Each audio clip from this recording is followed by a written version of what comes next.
Hi friends, ഇന്നൊരു അടിപൊളി cake recipe ആയിട്ടാണ് കേട്ടോ വന്നിട്ടുള്ളത്. കസ്റ്റാർഡ് ആപ്പിൾ വെച്ചിട്ടുള്ള കേക്ക് റെസിപ്പിയാണെന്ന് ഷെയർ ചെയ്യുന്നത്.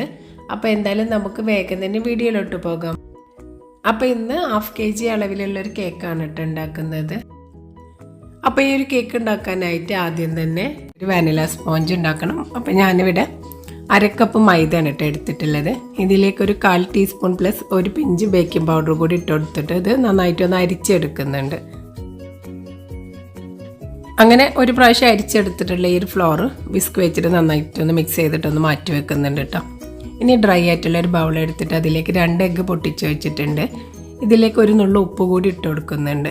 ഇനി 1/2 ടീസ്പൂൺ വാനില എസൻസും 1/2 കപ്പ് പൊടിച്ച് പഞ്ചസാര കൂടി ഇട്ട് കൊടുക്കുന്നുണ്ട് കേട്ടോ. ഇനി എഗ്ഗ് നല്ല പോലെ തന്നെ ബീറ്റ് ചെയ്തെടുക്കാം.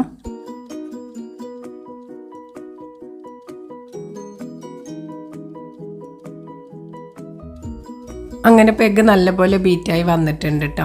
ഇതിലേക്ക് ഇനി 1 ടേബിൾ സ്പൂൺ സൺഫ്ലവർ ഓയിൽ കൂടി ഒഴിച്ചു കൊടുത്തിട്ട് നന്നായിട്ടൊന്ന് മിക്സ് ചെയ്ത ശേഷം ബീറ്റർ ഓഫ് ആക്കാം.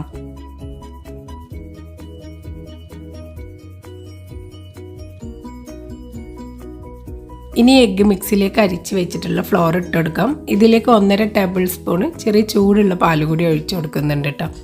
ഇനി സ്പാറ്റിൽ വെച്ചിട്ട് മെല്ലെ മെല്ലെ ഫോൾഡ് ചെയ്തിട്ട് ഇത് മിക്സ് ചെയ്തെടുക്കാം.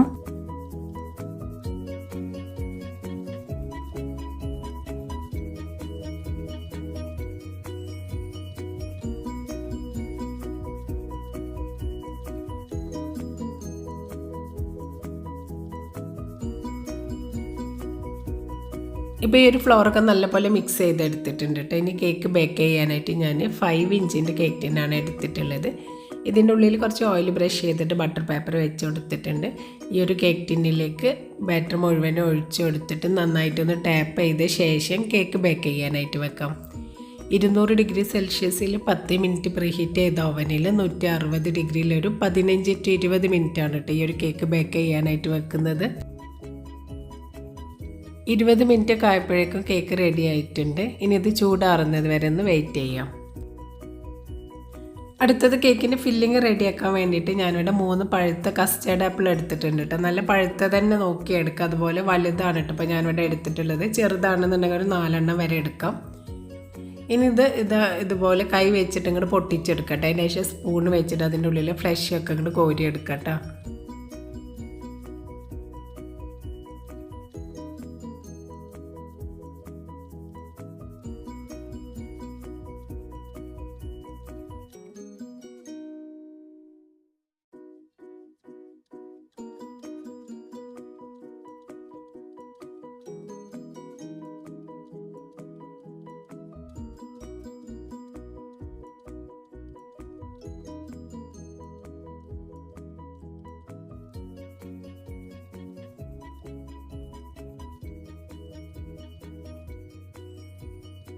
ഇപ്പോൾ ഈ ഒരു കസ്റ്റേർഡ് ആപ്പിളിൻ്റെ മുഴുവൻ ഫ്ലഷ് ഈ ഒരു ബൗളിലേക്ക് ഇട്ട് കൊടുത്തിട്ടുണ്ട് കേട്ടോ.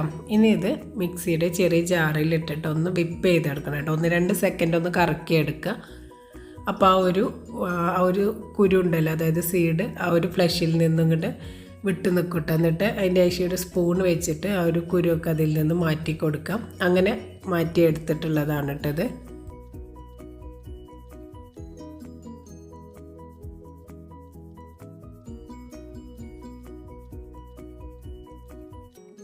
ഇതിലേക്ക് ഇനി ഒരു 3 ടേബിൾ സ്പൂൺ കണ്ടൻസ്ഡ് മിൽക്ക് കൂടി ഒഴിച്ചു കൊടുത്തിട്ട് മിക്സി ജാറിൽ തന്നെ ഇട്ടിട്ട് നന്നായിട്ട് ഒന്നുകൂടെ അടിച്ചെടുക്കട്ടെ. അങ്ങനെ അടിച്ചെടുത്തിട്ടുള്ള കസ്റ്റേർഡ് ആപ്പിളിൻ്റെ പൾപ്പാണിത്. ഇനി നമുക്കിത് കേക്ക് ഐസിങ് ചെയ്യാനായിട്ട് എടുക്കട്ടോ.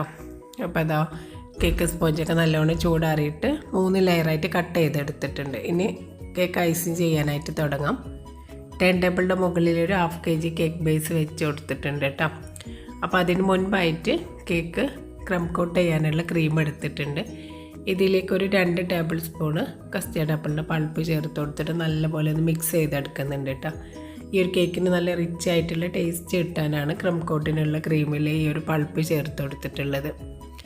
ഇനിയിപ്പോൾ കേക്ക് ബേസിൽ ആദ്യം ക്രീം അപ്ലൈ ചെയ്തിട്ട് ഫസ്റ്റ് ലെയർ കേക്ക് വെച്ച് കൊടുക്കുക. അതിന് ഷുഗർ സിറപ്പ് വെച്ച് വെറ്റ് ചെയ്ത് കൊടുക്കുക കേട്ടോ. എന്നിട്ട് മുകളിലായിട്ട് ക്രീം അപ്ലൈ ചെയ്ത് കൊടുക്കാം.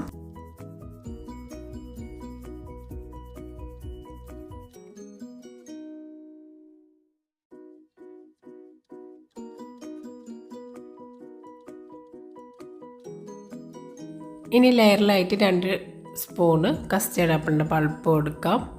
എന്നിട്ട് എല്ലായിടത്തേക്കും ഒരേപോലെ ഒന്ന് പരത്തി കൊടുക്കട്ടോ. ഇനി ഇതേപോലെ തന്നെ ബാക്കി ലെയർ കേക്കും കൂടി വെച്ച് കൊടുത്തിട്ട് കേക്കൊന്ന് ക്രം കോട്ട് ചെയ്തെടുക്കാം.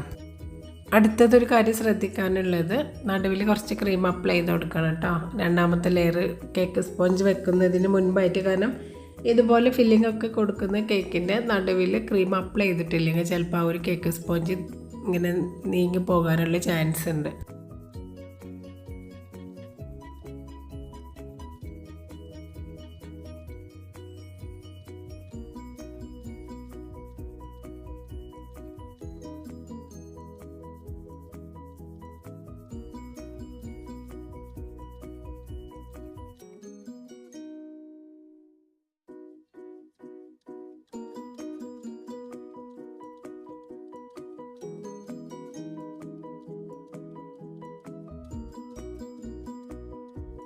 അങ്ങനെ ഇപ്പോൾ ലാസ്റ്റ് പീസ് കേക്ക് വെച്ച് കൊടുത്തിട്ടുണ്ട്. അതിന് ഷുഗർ സിറപ്പ് വെച്ച് വെറ്റ് ചെയ്തതിന് ശേഷം കേക്ക് നന്നായിട്ടൊന്ന് ക്രം കോട്ട് ചെയ്തിട്ട് ഒരു 5 മിനിറ്റ് ഒന്ന് ഫ്രിഡ്ജിൽ സെറ്റ് ആകാനായിട്ട് വെക്കുന്നുണ്ട് കേട്ടോ.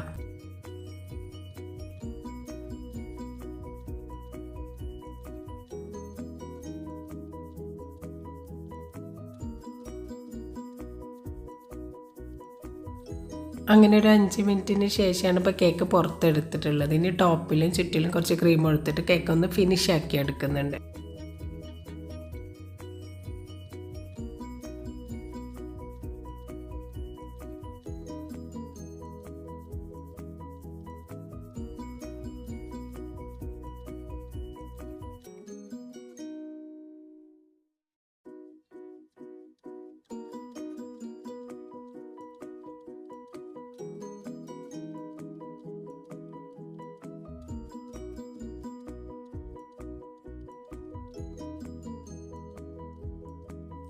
അങ്ങനെ ഇപ്പോൾ കേക്കൊക്കെ ഒരുവിധം ഫിനിഷാക്കി എടുത്തിട്ടുണ്ട്. ഇനി ടോപ്പിലായിട്ട് ഞാൻ ഈ ഒരു കസ്റ്റേർഡ് ആപ്പിളിൻ്റെ പൾപ്പാണ് കേട്ടോ ഡെക്കറേഷനായിട്ട് കൊടുക്കുന്നത്. അപ്പോൾ ഒരു 2 ടേബിൾ സ്പൂൺ പൾപ്പ് കൊടുത്തിട്ടുണ്ട്. എന്നിട്ട് ഇതുപോലെ ചെറിയൊരു പെല്ലൻ നൈഫ് വെച്ചിട്ട് അതൊന്ന് എല്ലായിടത്തേക്കും ഈവനായിട്ട് ഇങ്ങനെ പരത്തി കൊടുക്കുന്നുണ്ട് കേട്ടോ. അതിൻ്റെ ശേഷം ഇതാ ഈ ഒരു പെല്ലൻ നൈഫിൻ്റെ ഒരു ഡിസൈൻ തന്നെ കേട്ടോ ടോപ്പിൽ കൊടുക്കുന്നത്.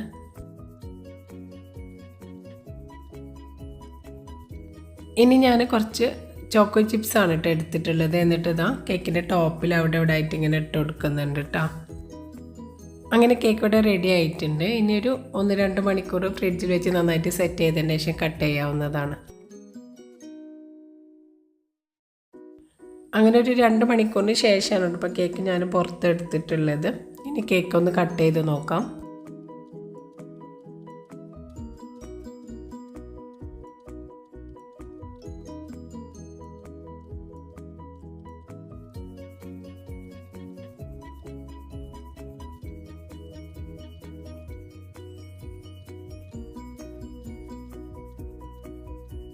അപ്പോൾ നല്ല പെർഫെക്റ്റ് ആയിട്ട് തന്നെ ഈ ഒരു കേക്ക് കിട്ടിയിട്ടുണ്ട് കേട്ടോ. നല്ല സൂപ്പർ ടേസ്റ്റാണ്, നല്ല സോഫ്റ്റ് ആൻഡ് മോയിസ്റ്റ് ആയിട്ടുള്ളൊരു കേക്കാണ് കേട്ടോ. ആ ഒരു കസ്റ്റേർഡ് ആപ്പിളിൻ്റെ ഫ്ലേവറൊക്കെ നല്ല പോലെ കിട്ടുന്നുണ്ട് കേട്ടോ. അപ്പോൾ ഈ ഒരു കസ്റ്റേർഡ് ആപ്പിളിൻ്റെ സീസണൊക്കെ കഴിയുന്നതിന് മുൻപായിട്ട് പറ്റുന്നവർക്ക് എന്തായാലും ഒന്ന് ട്രൈ ചെയ്ത് നോക്കൂ കേട്ടോ. എന്നിട്ട് നിങ്ങളുടെ ഫീഡ്ബാക്കൊക്കെ പറയാനായിട്ട് മറക്കരുത്. അപ്പോൾ ഈ ഒരു വീഡിയോ എല്ലാവർക്കും ഇഷ്ടമായെന്ന് കരുതുന്നു. അങ്ങനെ ഇഷ്ടമായിക്കണമെന്നുണ്ടെങ്കിൽ എന്തായാലും ലൈക്ക് ചെയ്യാനും ഷെയർ ചെയ്യാനൊന്നും മറക്കരുത് കേട്ടോ. അതുപോലെ എൻ്റെ ചാനൽ സബ്സ്ക്രൈബ് ചെയ്യാത്ത കൂട്ടുകാരുണ്ടെങ്കിൽ ഒന്ന് സബ്സ്ക്രൈബ് കൂടി ചെയ്ത് സപ്പോർട്ട് ചെയ്യണേ. Thank you.